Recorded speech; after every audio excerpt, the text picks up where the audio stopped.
West African superstar Didier Drogba has led his football-mad country to 2 World Cups.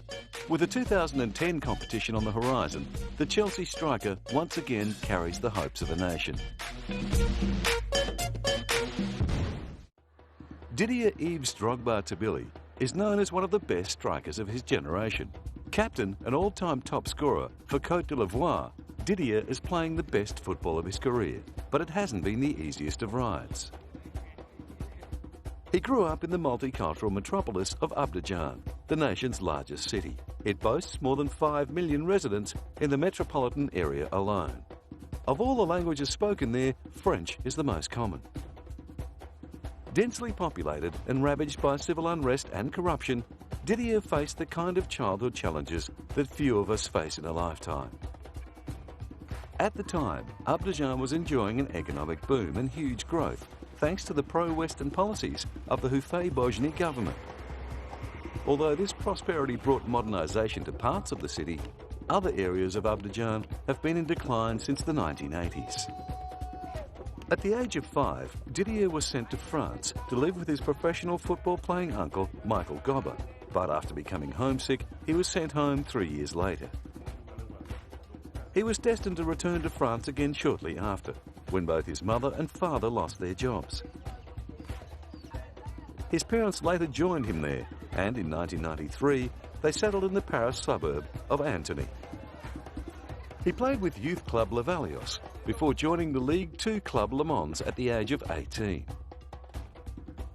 After a slow start, he finally made it into the first team. However, a poor second season led to his transfer. He was snapped up by Guingamp, where in his second year he scored 17 goals in 34 games. This performance caught the eye of Ligue 1 club Marseille.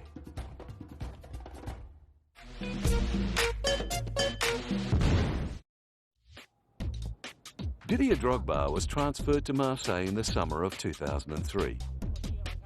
He joined the Mediterranean city at the perfect time, with the formerly dominant club looking to reclaim their rightful spot at the top of Ligue 1.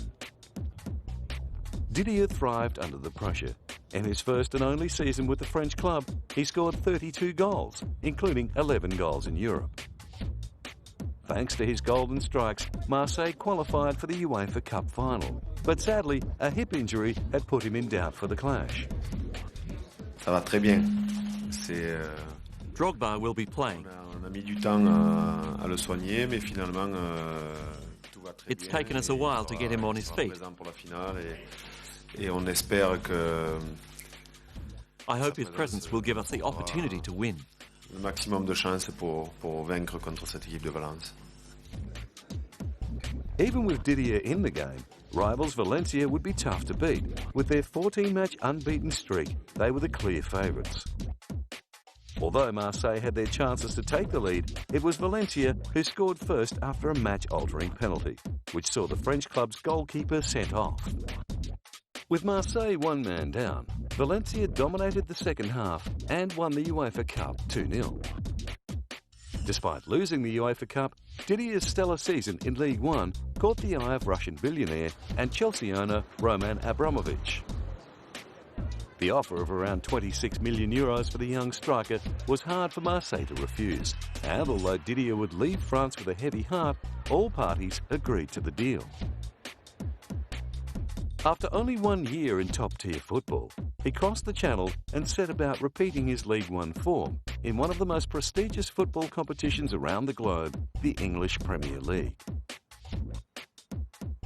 We're happy with what we've paid, and as I say, I think if you talk about anybody in European football today, Didier is one of the most exciting strikers around, and we're delighted to have him joining Chelsea. Chelsea's management had a lot of faith in the almost unknown African. Well, I think his record speaks for himself. I know the competition that was around looking at him, and I, along with everybody else, feel confident that the money we've spent on him will be repaid back in doing what he does best, and that's scoring goals. His arrival at Stamford Bridge came just 1 month after the signing of new manager José Mourinho. The new Chelsea manager had to determine whether his highly paid footballers were doing enough to earn their paychecks. If this player helps us to get what Chelsea is fighting for many years, if we become champion or European champion or we win an English Cup, always beautiful. If we do something great and he helps us to arrive there, I think it's cheap. If we pay such amount of money and we arrive in the end of the season and he doesn't give a contribution for an important thing, I think so. I think he becomes expensive. We have to wait.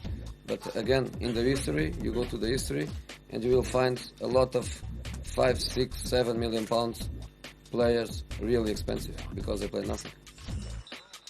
After scoring in his third game for the Blues, his debut season was brought to a grinding halt when he pulled a stomach muscle in a clash against Liverpool. The muscle strain was serious enough to keep him out of action for over 2 months.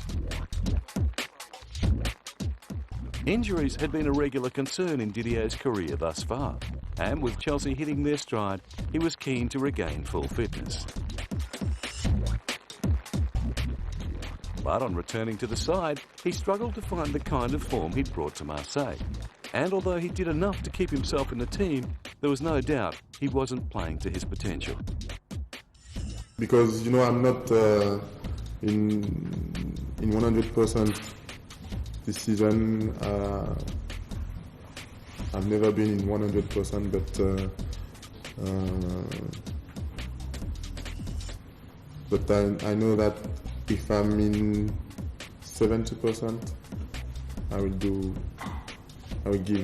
100% or 70%. So I think 2 days ago I've done it, so I'm quite happy. Yeah. Despite Didier's lacklustre playing, Chelsea continued to thrive under the management of Mourinho and hit a dream run of consecutive wins. I think that they look very strong. They look almost uncatchable, but we all know that the Premiership is a very long championship, and anything can happen, especially when it comes to December. And there's going to be a point during the season when some of the best players, some of the best clubs are going to have they're going to slow down because they're playing so many competitions. But definitely Chelsea look very impressive because you would expect them to start a little bit slower, considering that they won last season. But they've started as if there's still a point to prove, and they've been great. So far it's gonna, for what we've seen so far, it's gonna be difficult for Manchester United, Liverpool, Arsenal, and Tottenham to keep up with them. Chelsea's great form helped them claim their second league title in the club's history, finishing 4 games clear of second-placed Arsenal in a season where they lost just 1 EPL game. Didier finished his injury-interrupted season with 16 goals from 40 games, including a goal in the League Cup final. The seasons that followed saw Chelsea win more titles. They claimed the league title again in 2005-2006, the FA Community Shield in 2005, and the coveted FA Cup in 2006-2007. After enduring 2 mediocre seasons, Didier hit form in the 2006-2007 season, scoring 33 goals across all competitions, exceeding his tally of the previous 2 seasons combined. The 2007-2008 season saw the departure of José Mourinho, which reportedly left Didier in tears. His obvious distress led to speculation that he would soon follow suit. However, he later confirmed that he would be staying on at Stamford Bridge. And in a season he would no doubt like to forget, he was once again sidelined by injury. This time, he twisted his knee on the training track and missed 4 weeks. The knee injury caused him more trouble in 2008-2009, as he struggled to regain fitness and missed games from August through to November. This absence saw him lose favour with new manager Scolari. However, after Scolari's sacking in early 2009 and the temporary appointment of Guus Hiddink, Didier found himself back in the side. But it certainly wasn't to be his season. It all ended badly when Didier confronted and abused referee Tom Henning over a bow after the whistle of Chelsea's UEFA Champions League semi-final loss to Barcelona. Didier has apologized for his overreaction on television, which was not good, and we talked about that, and he apologized for that.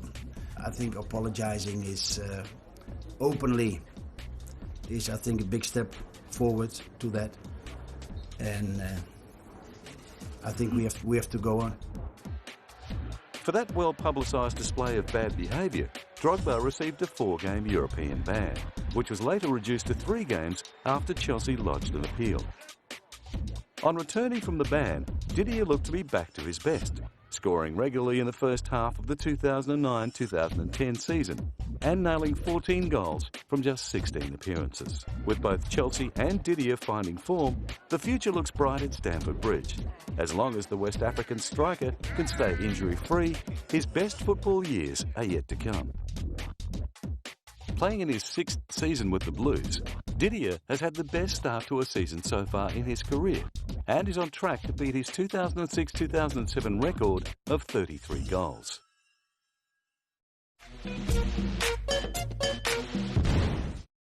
Nicknamed the Elephants, the Côte d'Ivoire national football team has had little to celebrate. Up until 2005, their greatest achievement was winning the '92 African Cup of Nations, in which they beat Ghana in a record-breaking penalty shootout. After a 0-0 draw, Côte d'Ivoire finally beat Ghana 11-10 in a 24-shot shootout. Didier received his first international cap in 2002, in a game against South Africa. A year later, he scored his first goal for the Elephants against Cameroon in a 3-0 victory. But there's no doubt that helping them qualify for the 2006 FIFA World Cup for the first time ever was his proudest moment. It's a very powerful moment in my career, and I think for everyone here. Because the World Cup is something special. Tomorrow I will be even more proud than now. I've had such a fast and amazing career. It's like a gift. In just 4 years, I came from Le Mans to the English Championship and now to the World Cup competition. En 4 ans, et passer d'un club comme Le Mans et puis I think that I can be proud of that.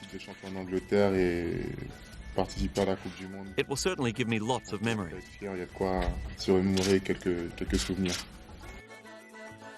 Almost overnight, Drogba became a national hero.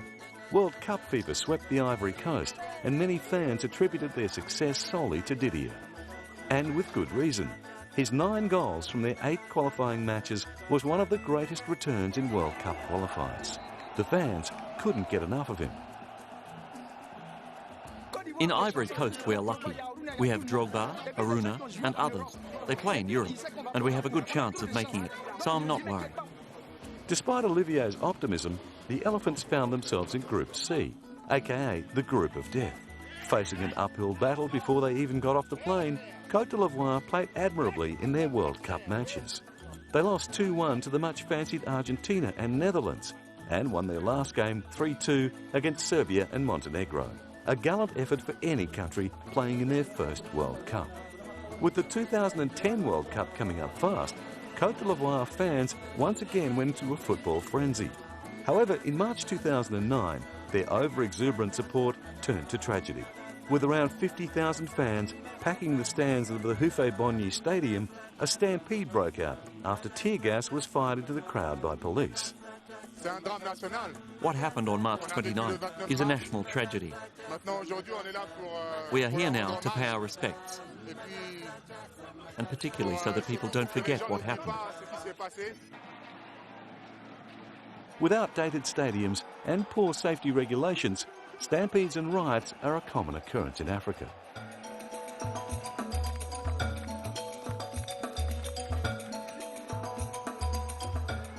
However, the fanatical support of football in African nations like Côte d'Ivoire clearly lives on.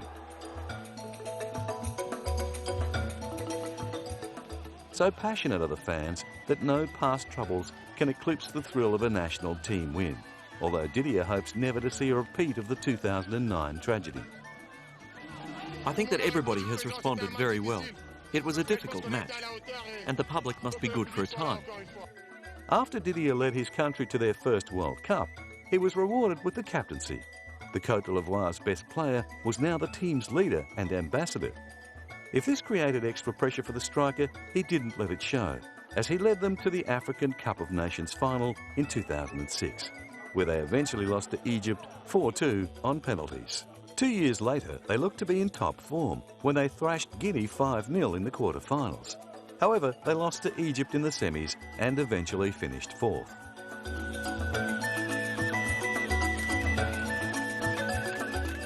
Despite the disappointing result, they could be excused for having other, more important tournaments on their mind. In the qualifiers for the 2010 FIFA World Cup, Côte d'Ivoire topped their group in the first stage of the contest without losing a game. In the final stage, they continued their run of good form, winning 5 games and drawing 1 to qualify for their second World Cup in as many tournaments. This time, they would have the chance to compete on their own continent. It would have been unforgivable not to be going to South Africa for the first World Cup on our continent. It was our objective, and the objective has been achieved. Now we have to go and defend our colours better than we did in Germany. With 1 World Cup under their belt, the Ivory Coast will go to South Africa with high expectations and lots of confidence. Last time round, they were competitive against some of the world's greatest footballing countries. With Didier Drogba back at his best and the support of a nation behind them, no one can predict just how far Côte d'Ivoire will go.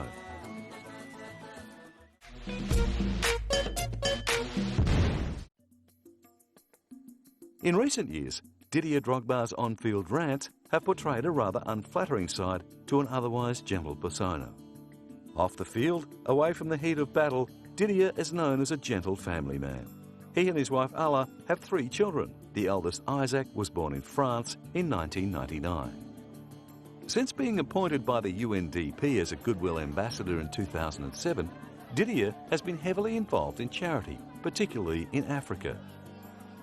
In 2009, he announced that he would be donating over €3 million towards the construction of a hospital in Abidjan. He'd earned the money from his contract to endorse the wares of soft drink giant Pepsi. His generosity inspired Chelsea to announce that they too would donate their signing fee towards the project. The hospital was the first project in the newly formed Didier Drogba Foundation. His work for good causes, coupled with his sublime football skills, have made him a living legend in his home country. Whenever Didier returns, he is always given a hero's welcome, and he never takes it for granted. What you have just done today, what you have been doing for years, for me, for the players, it's huge. It's huge and it's fantastic.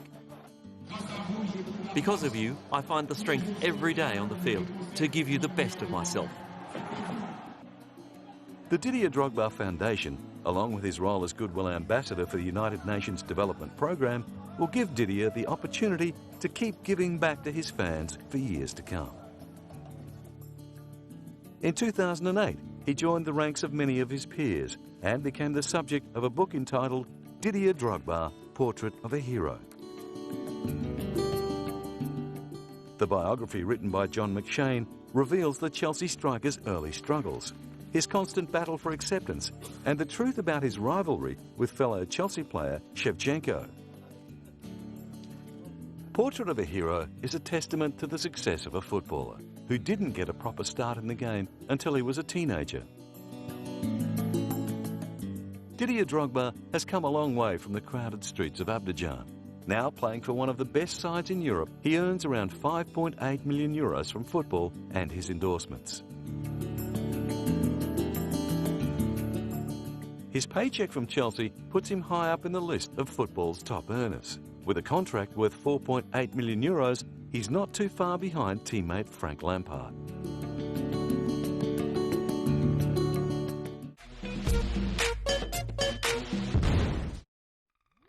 Throughout his career, Didier Drogba has played alongside and been inspired by some brilliant footballers. Whether playing for his national side or Chelsea, Didier Drogba doesn't have to look too far for inspiration. Fellow countryman Bakary Koné is an exciting striker who plays for French Ligue 1 side Marseille and was named Ivorian Player of the Year in 2009. After making his way up the ranks in Côte d'Ivoire, he moved to France in 2003, where he was picked up by FC Lorient. he moved to Nice in 2005 and was transferred to Marseille in 2008. Salomon Kalou is another Ivorian player who plays alongside Didier at Chelsea. His speed enables him to play either on the wing or up front. To have John Terry and Didier on the pitch give more power to Chelsea and give more confidence to all the team to attack a great finals. After spending some time in the Netherlands, Kalou transferred to Chelsea in 2006. Since then, he has scored 20 goals from 98 games. Chelsea teammate Florent Malouda was born in French Guiana on June 13, 1980. Joining Chelsea in 2007, Malouda wasn't shy about talking up his new club. I think all the team is confident and we'll try to prove it on the pitch. Playing predominantly on the left wing, Malouda was a part of Chelsea's successful FA Cup side in 2008-2009. Former Chelsea manager José Mourinho had an enormous effect on Didier when he joined the Blues in 2004. Understanding the pressures of moving to a new club and country, Mourinho played a large role in helping him settle into his new environment. When it was announced that José would be leaving Chelsea in 2007, Didier took it badly and reportedly told France Football magazine that he wanted to leave Chelsea. He ended up changing his mind, and many believed it was Mourinho who talked him out of going.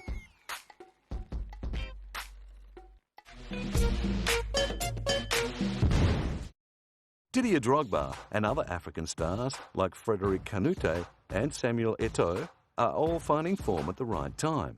Not only does this put them in contention for annual awards, it also sets them up for World Cup honours. All those strikers are doing well. They have settled into their teams, and players like Drogba, Kanouté and Samuel are really feeling confident. You see that. It's been a good year for all of them. Winning awards is nothing new to Didier Drogba. In 2006, he was named the African Footballer of the Year for his efforts in the World Cup and the African Cup of Nations. After narrowly missing out on the award in 2005, he turned the tables in 2006 and beat Samuel Eto'o by 3 points. He became the first player from Côte d'Ivoire to win the award. Until today, we didn't have any player from Ivory Coast who has won this African Golden Trophy for football. It's a good thing that Drogba has this trophy today. It's a good thing for Ivory Coast. Over the course of his career, Didier Drogba has claimed numerous personal honours that place him in elite company. He's a 2-time winner of the Ivorian Footballer of the Year, as well as the Ivory Coast's all-time top scorer. Remarkably, he won the Ons d'Or and was named Ligue 1 Player of the Year in 2004 in his first season of top-tier football. Having survived a few lean seasons since, Didier Drogba is starting to regain the form that saw him dominate France's Ligue 1. And with his country behind him, there's no doubt there'll be a lot of nervous defenders come the 2010 FIFA World Cup.